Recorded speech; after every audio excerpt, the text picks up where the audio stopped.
बातें सुननी और सुनानी। आओ बच्चों तुम्हें सुना अच्छी एक कहानी। सुनो कहानी, आओ सुनो कहानी। सुनो कहानी, आओ सुनो कहानी। आओ बच्चों, आज मैं आप लोगों के लिए कहानी लेकर आई हूँ जिसका शीर्षक है कपट का बल। अभयारण्य वन में धूर्ता नाम की एक बड़ी ही चालाक लोमड़ी रहती थी। वह सदैव दूसरों का माल झपटने का अवसर ढूंढती रहती थी। वह खुद तो आलसी थी, सारे दिन ऊँघती ही रहती थी, घर का काम भी ठीक से नहीं करती थी। उसकी आदतों से घर वाले भी बहुत ही परेशान थे और बाहर वाले भी उसे पसंद नहीं करते थे। एक बार धूर्ता लोमड़ी आटा पिसाने निकली। 3 दिन से घर में खाना नहीं बना था। बच्चे बड़े भूखे थे। 2 दिन तक तो वह टालती रही, पर आज तो उसे गेहूं का बोरा पीठ पर रखकर निकलना ही पड़ा। रास्ते में धूर्ता को प्रीतु खरगोश मिला। वह थैला लटकाए गाजर खरीदने बाजार की तरफ जा रहा था। नमस्ते काकी, प्रीतु बोला। नमस्ते बेटा, धूर्ता मुंह लटकाए बोली। अरे काकी, आज तुम इतनी उदास क्यों हो? क्या तुम्हारी तबीयत ठीक नहीं है? प्रीतु ने पूछा।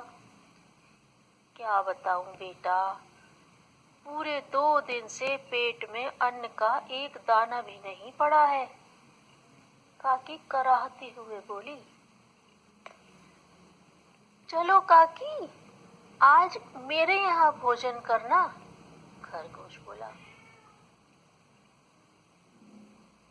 पर तुम तो कहीं बाजार जा रहे हो, काकी अनजान बनती हुई बोली।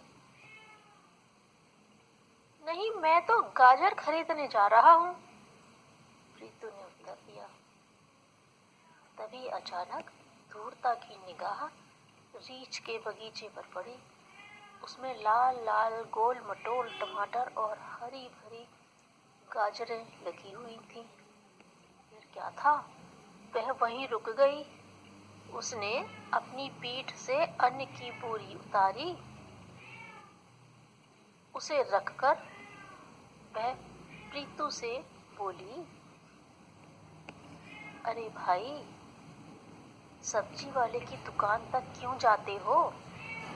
देखो तो यहाँ कैसी अच्छी सी गाजर लगी हुई है, आज यहीं से ले लो ना। पर काकी, बिना पूछे गाजर तोड़ना तो चोरी होगी ना, मैं ऐसा बुरा काम नहीं करूँगा। सहसा ही लोमड़ी की तेज बुद्धि में एक उपाय आया। वह बोली, अरे रे, बिना पूछे क्यों लेंगे? खेत से पूछकर गाजर तोड़ेंगे ना। खेत ही बातें करता है? प्रीतु ने पूछा। हाँ हाँ, देखो बोलेगा, धूर्ता बोली। फिर उसने ऊंची आवाज में खेत से पूछा, खेत भैया, खेत भैया, हम बड़े ही भूखे हैं, कहो तो 2-4 गाजरें तोड़ लें। इसके बाद कुछ पल बाद वह आवाज बदलकर बोली, तोड़ लो बहन, भूख मिटा लो। प्रीतु कुछ दूर पेड़ के नीचे खड़ा था, अतः वह लोमड़ी की चालाकी समझ नहीं पाया।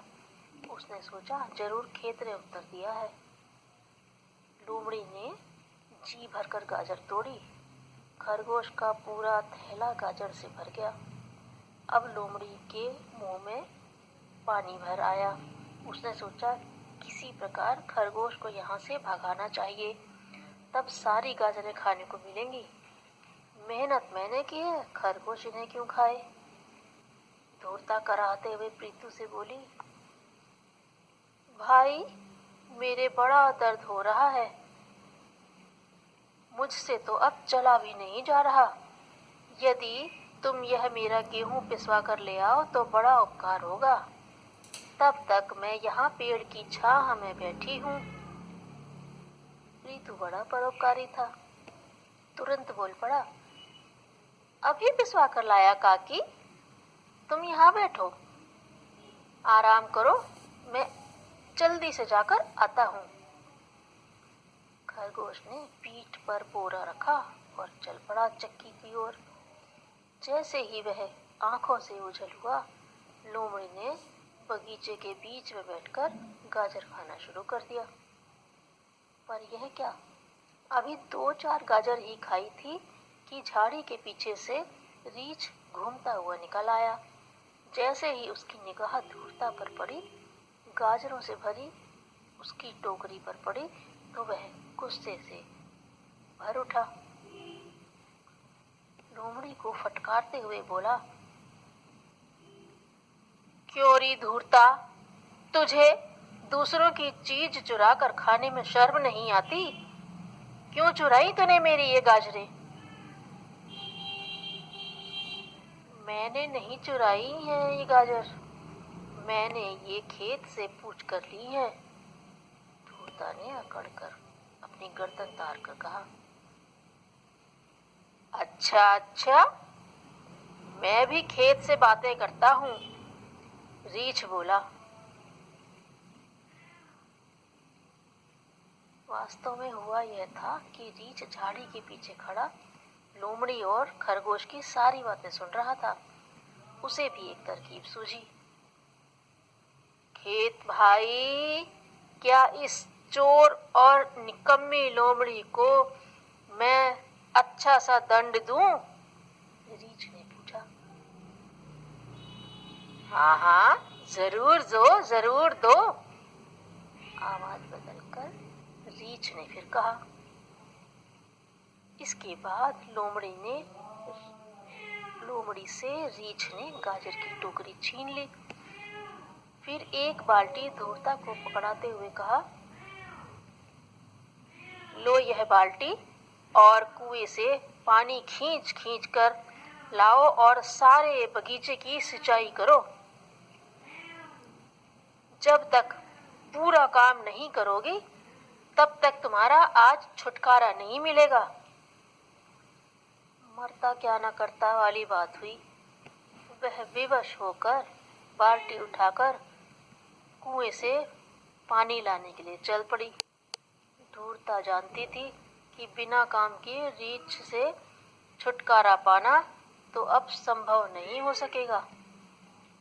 कुएं से पानी खींच खींच कर लाती और खेत को सींचती। इस तरह से बहुत समय बीत गया।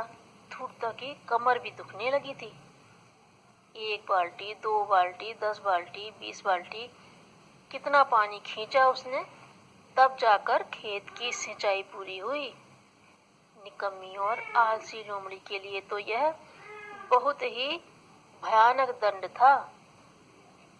उसको काम करने की तो बिल्कुल भी अभ्यास नहीं था। इस वजह से वह बहुत ही अधिक त्रस्त हो गई थी। उसने मन ही मन प्रतिज्ञा की कि अब ऐसी चालाकी कभी नहीं करेगी। ईमानदारी और परिश्रम की कमाई ही ग्रहण करेगी।